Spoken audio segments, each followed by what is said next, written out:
Okey, ini adalah satu kaedah kedua yang kita boleh gunakan untuk kita menerangkan sesuatu bagaimana kita nak menaikkan belon udara panas.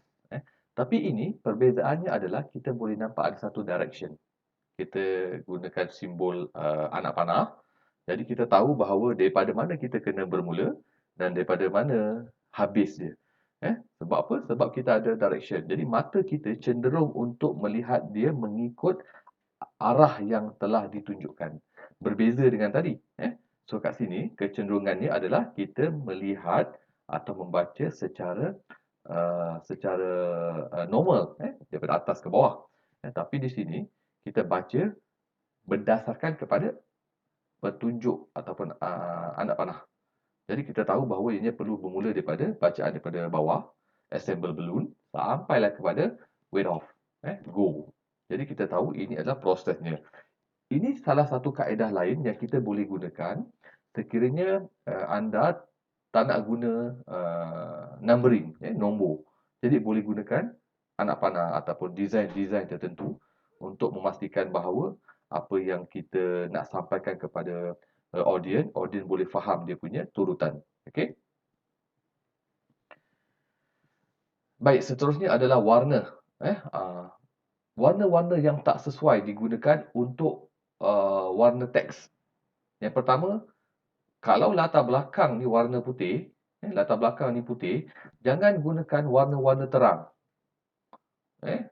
Warna-warna terang contohnya macam ni lah, kuning atau biru yang striking, hijau yang striking, warna-warna yang colourful macam ni, dia agak sukar.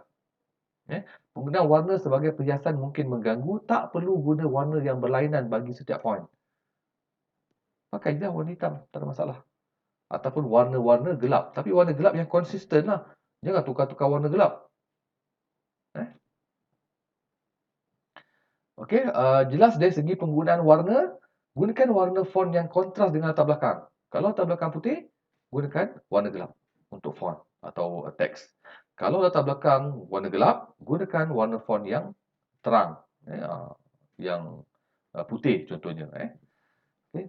So ini sesuai supaya dia nampak ada kontras. Sama juga macam kita terangkan sebelum ni dalam teknik Casper kan. Kontras.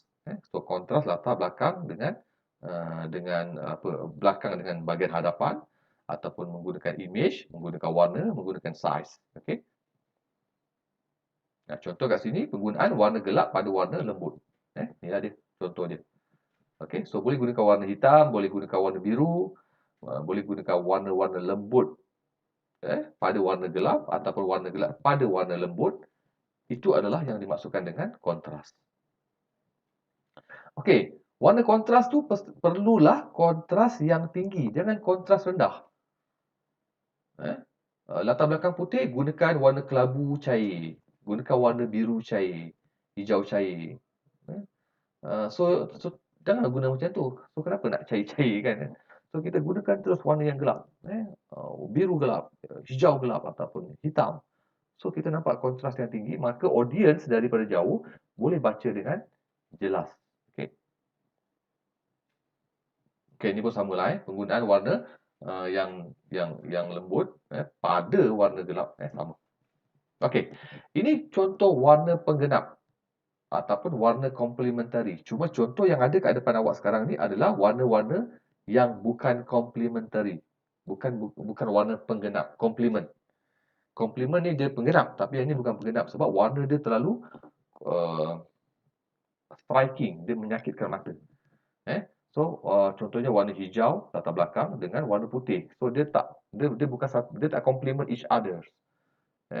Same goes to second background biru dengan warna hijau. Warna hijau. So dia tak apa sesuai lah untuk mata. Untuk satu dua perkataan mungkin kita boleh baca dengan baik. Tapi bila dah setiap slide guna warna yang sama macam ni, mata kita sakit. Mata memang sakit. Okey, sama juga dengan yang bawah ni. Latar belakang merah, tulisan warna macam warna pink. Warna pink. Okay. So ini bukan warna yang sesuai untuk digunakan. Okey, ini warna dia lebih warna dia yang ini dia sedikit berbeza sikit dengan warna tadi. Cuma bahagian atas ni beza lah. Okay, warna ini bukan complementary. Warna ini adalah warna complementary. Apa beza dia? Complement maksudnya apa? Complement maksudnya warna dia tu, dia boleh, dia nampak ada beza sikit kat sini kan? Warna dia warna yang lebih kurang sama. Yang ini dia berbeza, sakit mata. Okey. So yang bahagian bawah ni boleh baca, atas ni boleh baca, yang ini pun boleh baca lagi. Cuma hijau ni mungkin kita boleh gelapkan sedikit lah. Mungkin sebab faktor skrin. Bila faktor skrin ni hijau ni mungkin dia terlalu terang ni. Sepatutnya hijau ni dia gelap sikit. Okey. So ini adalah warna complementary. So boleh tengok perbezaan dia. Yang ini bukan complement. Yang ini bukan complement, warna dia. Boleh nampak beza. Dan ini warna perbezaan dia. Okay. Baik. Seterusnya adalah warna latar belakang yang tak sesuai ataupun yang tidak sesuai. Ini jangan gunalah. Saya rasa dah tak adalah. Jarang saya nampak. Dulu adalah orang pakai latar belakang macam ni. Saya tak tahu apa yang dia nak tunjuk. Tapi memang latar belakang berwarna macam ni tak sesuai. Jangan gunakan. Okey. Latar belakang yang sesuai, gunakan latar belakang yang ringkas. Guna latar belakang simple, warna putih. Okey dah. Satu warna saja. Latar belakang yang ringan, latar belakang yang sama secara konsisten sepanjang persembahan. Kalau nak ubah pun mungkin ubah sedikit elemen-elemen tertentu untuk membezakan subtopik. Okey. Kalau awak tengok contohnya slide saya daripada yang sebelum-sebelum ni sampailah sekarang masih menggunakan cover depan yang sama, masih menggunakan format yang sama. Yang ini mungkin sedikit beza. Tapi setiap slide dia awak nampak dia punya format sama. Kan? So dia tak berubah-ubah kejap kiri, kejap kanan, font berubah, tak ada. Semua sama. Okey, bila nak gunakan animasi, jangan gunakan terlampau banyak animasi.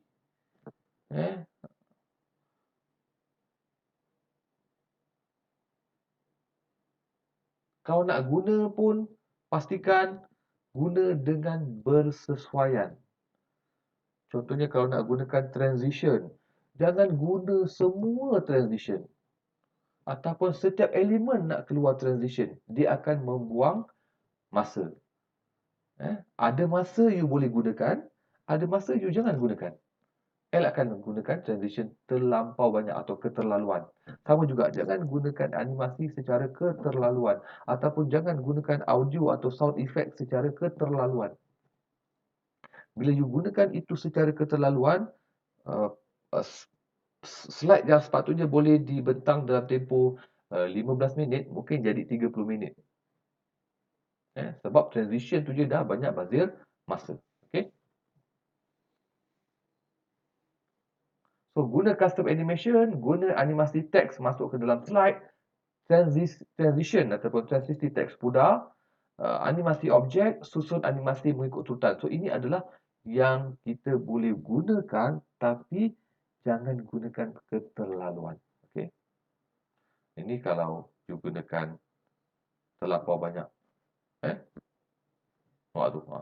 Satu-satu nak bunyi, satu-satu nak pusing, satu-satu nak keluar. Buang masa kan? And then audio yang awak keluarkan pula, dia tak complement, dia tak sesuai. Benda tu tak ada keperluan. Okay? So bila dia hilang macam orang nak baca kan? Sebab tu je kalau animate dia perlu keluar lah, bukan dia hilang. Hilang daripada slide, tak sempat nak baca dah. Okay? Baik, penggunaan grafik, carta dan rajah. So bila nak gunakan image ini ataupun visual ini, perlu pastikan bahawa ianya ada makna, ada maksud. Ianya boleh support, boleh menyokong maklumat yang awak terangkan secara verbal ataupun secara teks. Mempunyai tajuk. Letak grafik kena ada caption ataupun tajuk. Sama juga carta dan juga rajah. Dan pastikan ia berkualiti tinggi. Janganlah letak gambar yang resolution dia kecil, resolution dia berkualiti rendah, pecah-pecah orang panggil. Gambar pecah-pecah. So tak mahu macam itulah. Dan pastikan setiap slide jangan letak terlalu banyak visual. Nanti terlalu padat, crowded. Okey, ini contohnya lah. So, kalau kita nak tengok sekaligus, memang kita nampak dia berserabut dah banyak. Tapi kalau kita baca satu-satu, memang kita boleh faham lah kan. Tapi ini bergantung juga kepada kemahiran penyampai lah. Anda sebagai presenter nak tunjukkan satu persatu tu, kena jelas. Jangan terus tunjukkan sekaligus macam ni. Okey. Video dan audio. Bila nak gunakan video dan audio, guna hanya bila perlu. Jangan setiap slide ada audio. Jangan letak setiap slide ada video. Mungkin setiap penerangan perlu ada satu video, cukup lah. Atau dua video, cukup lah. Bagi menyampaikan sesuatu maksud, tak ada masalah. Video membantu mendemonstrasikan sesuatu yang kompleks. Boleh guna sound effect yang sesuai. Tapi jangan terlalu banyak keterlaluan. Uji lari ataupun boleh test run video atau audio sebelum buat perbincangan. Contohnya hari ni nak buat presentation pada pensyarah, pada kawan-kawan. So, bila nak set up komputer, test dulu awak punya slide tu. Okey tak semua? Dah tengok semua slide okey, audio okey, video okey, semua okey, then baru bentang. Nanti kadang-kadang terlalu confident kan, bagi alasan pada pensyarah, Sir, masa kat college kita dah buat dah okey, tapi bila kat sini hilang pula. Itu alasan yang biasa kita dengar lah kan. Okey. Ejaan dan tata bahasa ini adalah kelemahan kita sebagai manusia, yang tak terlepas daripada buat kesilapan, terutamanya kesilapan ejaan. Sebab itulah bila kita buat apa-apa slide pembentangan, kita pastikan bahawa bila kita buat, minta kawan kita check balik. Jangan kita buat, kita check. Bila kita buat, kita check, kita dah terlalu biasa dengan setiap slide kita buat tu. Jadi kita ni mudah terlepas pandang. Minta orang lain yang checkkan kita punya ejaan. Barulah kita nampak apa kesilapan dia. Okey? Sebab bila kita buat kesilapan ejaan ni, nampak macam kita tak bersedia dengan baik lah. Kalau ejaan tu kesilapan satu salah, mungkin boleh dimaafkan lah. Tapi kalau setiap slide ada banyak salah, sakit hati jugalah kan. So, pastikan semak slide sebelum buat pembentangan. Okey? Progresif. Apa yang dimaksudkan dengan progresif kat sini, bila anda nak membentangkan sesuatu, gambar raja, carta dan sebagainya, atau prosedur, bila awak membentangkan dia secara progresif, ianya akan lebih mudah untuk difahami berbanding dengan awak terus tunjuk sekelepuk macam tu. Okey, contohnya bila tunjuk raja macam ni, okey, inilah dia types of instructional tools. Jadi sebagai audience, kita pun tak tahu nak baca mana satu dulu, nak tengok mana satu dulu. Sebab terlalu banyak komponen. Okey. So, jadi kalau kita boleh, kita tu masuk penyampai lah, awak sebagai presenter, bila nak menerangkan, kita boleh terangkan satu-satu secara progresif. Kita nak terangkan mana satu dahulu.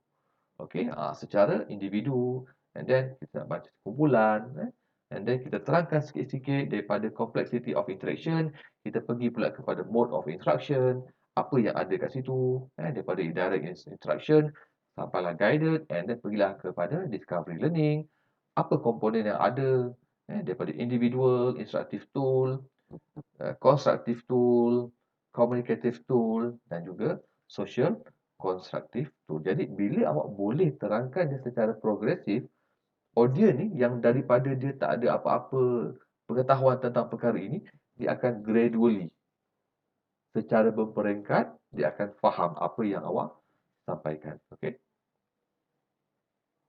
Baik. Okey, ini yang dipanggil sebagai progresif dan fokus. Jadi, kita fokus atau kita progresif, penerangannya tu step by step. Jadi, anda boleh susun di slide, satu persatu dia boleh keluar. Okey? Jadi, kalau awak terangkan benda ni hanya untuk satu slide saja, mungkin awak mengambil masa 10 ke 15 minit. Kalau awak nak terangkan satu persatu lah. Sama juga macam ni, understanding technology, ini adalah perumpamaan. Perumpamaan bagaimana kita nak memahami fungsi teknologi dengan mengambil contoh gambar raja, mangkuk tandas contohnya lah. Bagaimana fungsi mouse, main storage, function keys, software, floppy disk, I/O error, CPU, user interface, debugger dengan juga backup system ni boleh dikaitkan dengan fungsi yang ada dalam mangkuk tandas. So, bagi audience yang mungkin tidak memahami secara langsung uh, fungsi bagi setiap item ini, tapi dia tahu fungsi mangkuk tandas. Jadi kita sebagai penyampai kita cuba relate, cuba kaitkan fungsi ini teknologi dengan mangkuk tandas. Contohlah ini kita bagi contoh, awak boleh gunakan persamaan-persamaan yang lain. Okey, so macam ni kita nak terangkan dia terlalu susah sebab kita tak nampak ada relationship. Kita tak nampak bagaimana item-item yang ditulis dengan image tu dapat dihubung kait. Sebab keluar je terus sekelepuk macam ni kan. Susah nak faham. Tapi kalau kita terangkan satu persatu, contohnya, okey, mouse. Macam mana kita nak kaitkan mouse dengan peranan yang ada dalam gambar rajah? Okey, iklan dia lah. So, main storage dia kat mana? Kita boleh terangkan dia, persamaan dia, function key dia kat mana, tempat flash dia, software tu kat mana, okey, tisu contoh, okey, floppy disk tu kat mana, contohnya lah, tempat penutup,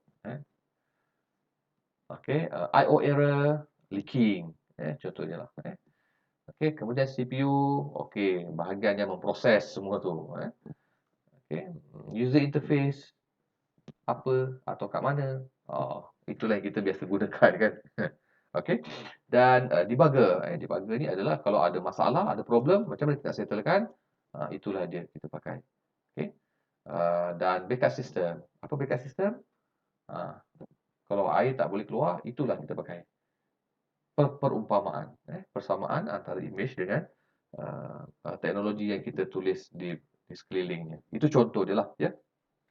Okey, ini baru dipanggil juga progresif dan kukuh. Baik. Konsisten. Bagaimana nak mengekalkan konsisten? Pertama, perbezaan boleh digunakan untuk menarik perhatian. Tapi perbezaan itu juga tidak boleh digunakan secara kerap dan keterlaluan. Perbezaan boleh membawa maksud kepentingan. Guna kejutan untuk tarik perhatian tetapi bukan ganggu perhatian. Itu perbezaan dia. Okey. Ini dipanggil sebagai menarik perhatian. Tapi letak banyak-banyak dia mengganggu perhatian. Okey. Bila awak nak tarik perhatian, tarik dia dengan satu perkara. Jangan tarik dia dengan banyak perkara.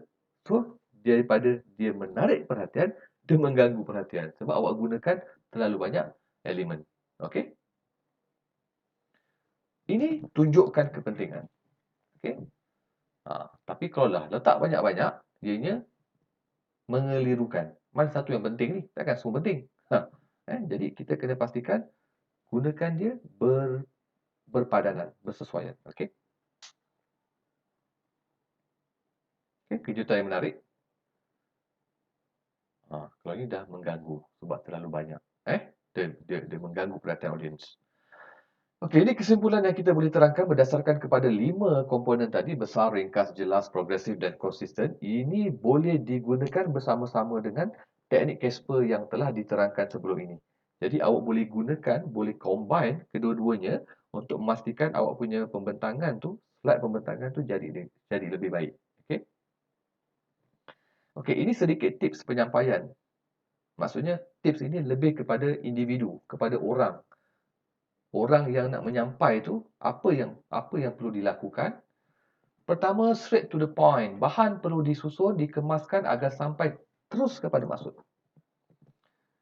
Okey, jelas dan terang, isi penyampaian jelas. Bila awak menerangkan sesuatu, perlu fokus. Galakkan interaksi. Two ways communication. Maksudnya, ada masa boleh berinteraksi dengan audien dengan soalan yang ringkas supaya audien boleh participate. Contohnya dia hanya perlu, mungkin audien perlu jawab, boleh, ya, betul. Mula-mula macam tu lah. Jadi, kita nak galakkan interaksi, mula-mula mestilah dengan interaksi yang mudah. So, daripada situ, barulah kita secara progresif, kita baru tanya soalan-soalan yang sedikit sukar. barulah audience rasa selesa dalam sesi pembentangan awak. Okey. Okey, ini kedudukan presenter triangle ataupun anda sebagai pembentang nak berdiri kat mana? Kalau depan tu dia punya projector, depan tu slide. So, presenter nak diri kat mana ni? Oh, dia kat depan. Takkan awak nak duduk depan projector kan? Jadi, ini contoh kedudukan yang sesuai. Di mana, katakanlah ini adalah audience. Dan di mana kedudukan awak untuk membentang. Okay? So, pembentangan ini perlulah bersesuaian lah. Maksudnya, jangan berdiri depan straight. Tapi perlu serong sedikit. Kita punya bahagian depan badan ni perlu serong sedikit supaya tak boleh straight forward kepada audience orang tertentu. Dia rasa macam intimidate pula. Macam terancam pula asal orang ni duduk diri depan aku ni kan. Jadi kita kena sedikit serong supaya kita boleh lihat terus kepada semua audience. Ini kaedah pembentangan. So, kadang-kadang kita boleh gerak berdiri di tengah lah. Tapi biasanya kalau berdiri kat tengah, dia akan mengganggu kita punya slide pembentangan kan. Jadi biasanya kita berada di sebelah kiri atau kanan, tapi kita serong sedikit. Okey. Ini kelemahan yang biasa dilakukan oleh penyampai, terutamanya presenter yang tak bersedia. Biasanya pelajar biasa suka buat macam ni. Membentang tanpa persediaan. Apa dia buat? Copy and paste teks laporan ke slide tanpa sunting. Baca kat Google, kat Blogspot dan sebagainya, copy, paste. Itu biasa. So, lepas ni, elakkan buat macam tu. Nampak tak profesional. Teks yang sesak pada slide. Macam tadi lah, bila awak copy paste, bukan awak copy paste 1-2 perkataan. Awak copy paste sampai 10 perenggan. Letak semua. Image dan grafik tidak digunakan langsung. Bagi pembentangan ada 25 slide, semua slide teks. Satu gambar pun tak ada contoh. Jadi, kita sebagai audience ni, kadang-kadang kita terpaksa membayangkan sendiri apa yang awak cakap ni. Tak ada contoh gambar raja, tak ada contoh image, visual yang menyokong awak punya penyampaian.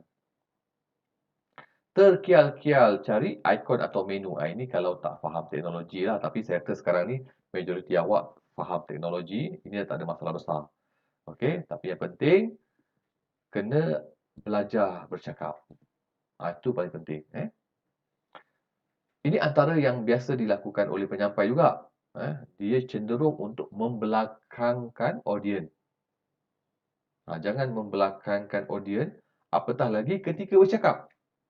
Bila kita bercakap, suara kita ni akan terus pergi kepada audiens. Bila kita bersemuka dengan audiens. Tapi bila kita membelakangkan audiens, kita punya direction suara ni dia pergi tempat lain. Jadi lontaran suara ni dia akan jadi lagi perlahan. Kalau awak punya audiens tu ramai, kena pula awak tak pakai mikrofon, tak ada mikrofon contoh kan. So jadi boleh jadi orang yang kat belakang tu dia tak dengar apa yang awak cakap. So elak bercakap ketika membelakangkan penonton atau audiens. Kalau awak nak setting sesuatu, nak tunjuk sesuatu, bolehlah tunjuk tapi janganlah terlalu kerap membelakangkan audiens. Kaedah macam ni pun tak disarankan lah. Nak tunjuk sesuatu, tangan sampai bersimpang siur kan.